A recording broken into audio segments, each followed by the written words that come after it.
آپ دیکھیں جی کل جو آپ نے آواز پڑھے تھے، ایک سب سے پہلے باپ، دوسرا دادا، تیسرا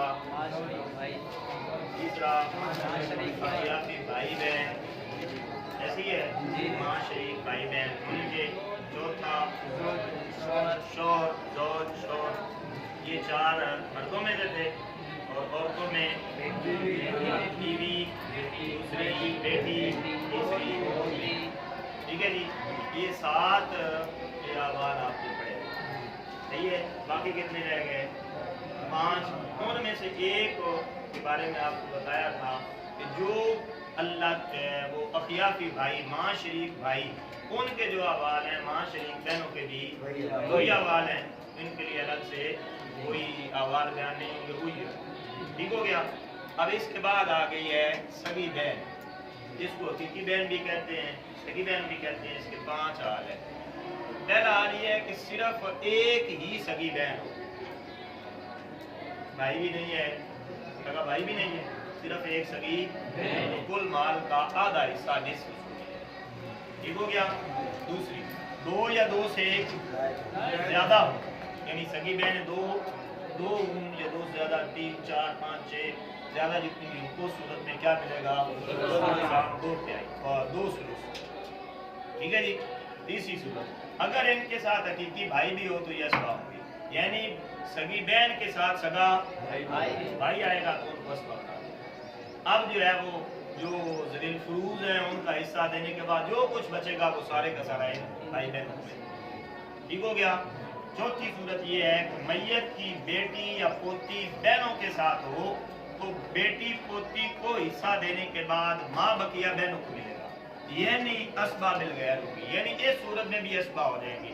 میت کی بیٹی ہے اور بہن بھی ہے، سگی بہن بھی ہے، بیٹی بھی ہے، یا بیٹی نہیں بلکہ پوتی ہے، تو اس صورت میں بیٹی یا پوتی کا حصہ جو بنے گا وہ ہم اس کو دے دیں گے، دینے کے بعد جو کچھ ہوگا وہ بہن، ٹھیک ہو گیا، سمجھ میں آئی جی۔ آگے آخری ہے کہ میت کا بیٹا، پوتا، باپ، دادا ہو تو بہن ثابت ہو، یعنی میت کا بیٹا ہو پھر بھی بہن کو کوئی حصہ نہیں ملتا، پوتا ہو پھر بھی کوئی حصہ نہیں ملتا، باپ ہو پھر بھی حصہ نہیں ملتا، دادا ہو پھر بھی حصہ نہیں ملتا، بات سمجھ میں آئی۔ تو جو قریبی ہیں جب یہ ہوں گے بیٹا، پوتا، باپ، دادا وغیرہ، تو اس وقت بہنوں کو کوئی حصہ، یہ 5 احوال کن کے ہیں؟ آگے ہے اللہ کی بہن، اس کے ہے 7 احوال۔ تو اللہ کی کسے کہتے ہیں؟ باپ شریک، ٹھیک ہے۔ جو باپ شریک بہن ہوگی اس کے ساتھ ہی ملتے جلتے جو ہیں، یہ اوپر آپ نے پڑھے نا 5، اسی کے ساتھ ملتے جو ہیں 2 الگ ہیں، باقی وہی دیکھو ادھر کیا کہا تھا، ایک ہو تو کیا ملے گا؟ ادھر بھی یہ کہہ رہے ہیں حقیقی بہن نہ ہو، صرف ایک اللہ کی بہن ہو تو اس کو نصف ملے گا، یعنی ایک باپ شریک بہن ایک ہی ہے تو اس کو کیا ملے گا؟ دوسری صورت، حقیقی بہن نہ ہو، 2 یا 2 سے زیادہ اللہ کی بہن ہو تو کیا ملے گا؟ ٹھیک ہو گیا۔ تیسری، ایک حقیقی بہن ہو تو اللہ کی بہن کو، یعنی ایک حقیقی بہن بھی ہے اور ساتھ اللہ کی بہن بھی ہے، تو جو اللہ کی بہن ہے اس کو کیا ملے گا؟ ٹھیک ہو گیا، چھٹا حصہ ملے گا۔ چوتھی، 2 یا 2 سے زیادہ سگی بہنیں ہوں تو اللہ کی بہن، یعنی سگی بہنیں 2 ہو جائیں یا 3 ہوں یا 4 ہوں یا 5 ہوں، تو اب یہ صرف باپ شریک بہن ہے، اس کو کوئی حصہ نہیں ملے گا، صرف سگی بہن، ٹھیک ہو گیا۔ 5واں، اللہ کی بہنوں کے ساتھ اللہ کی بھائی ہو تو اسبا مل گیا، یہ اوپر آپ نے پڑھا تھا نا، ان کے ساتھ حقیقی بھائی آ جائے تو اسبا ادھر بھی اللہ کی بہنیں، ان کے ساتھ ایک باپ شریک بھائی بھی شامل ہو گیا، یعنی بھائی بھی ہے، باپ شریک بھائی بھی ہے، باپ شریک بہنیں بھی ہیں، اب یہ کیا بن جائے گی؟ اسبا بن جائے گی، اور اسبا بننے کی وجہ سے جو ذوی الفروض کے حصے ہیں وہ دینے کے بعد جو کچھ بچے گا وہ ان کو، ٹھیک ہو گیا، سمجھ میں آئی۔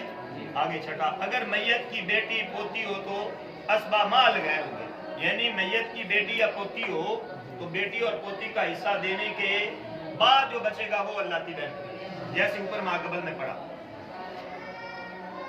یہ پڑھا میت کی بیٹی یا پوتی بہنوں کے ساتھ ہو تو بیٹی پوتی کو حصہ دینے کے بعد ماں بقیہ بہنوں کو ملے گا، اسبی کہا نا، ادھر بھی یہاں پر یہ میت کی بیٹی پوتی ہو تو اسبا